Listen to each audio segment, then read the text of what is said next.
shakers today. You'll need toilet paper tubes.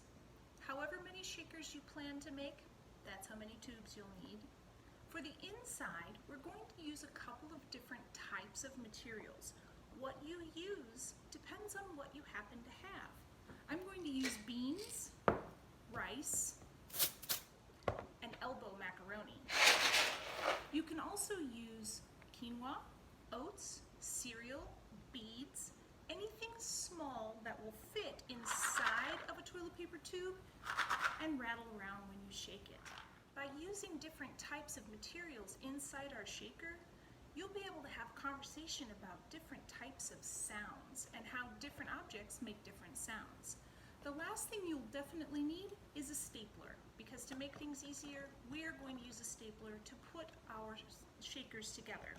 If you want to decorate your shaker, you can. The only thing I plan to do is to put tape over the top of the staples. And that is so that I don't get my fingers stuck on the staples.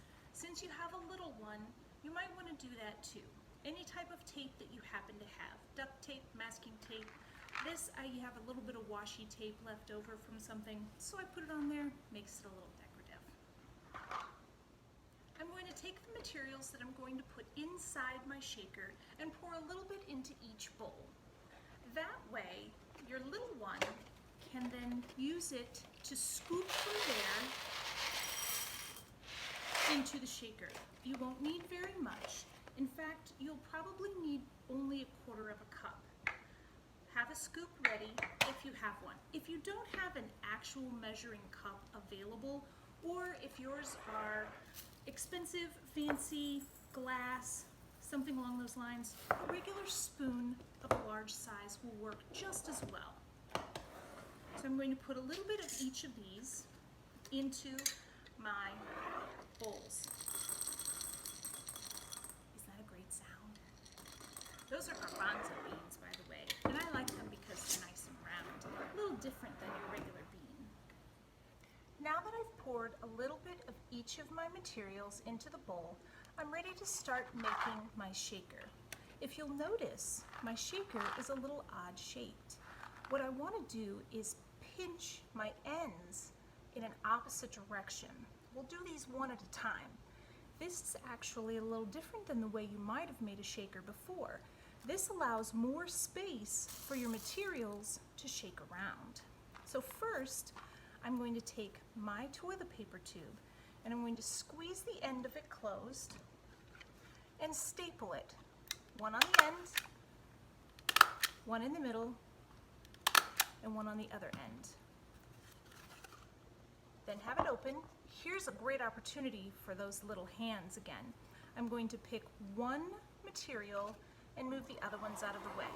Let's start with my noodles. I'm going to scoop just a little bit and pour them in there. There's not very much, and I don't want to fill it all the way. As I said again, maybe a 1/4 cup. When I finished, instead of squeezing it the same direction, I'm going to squeeze it the opposite way and staple the top.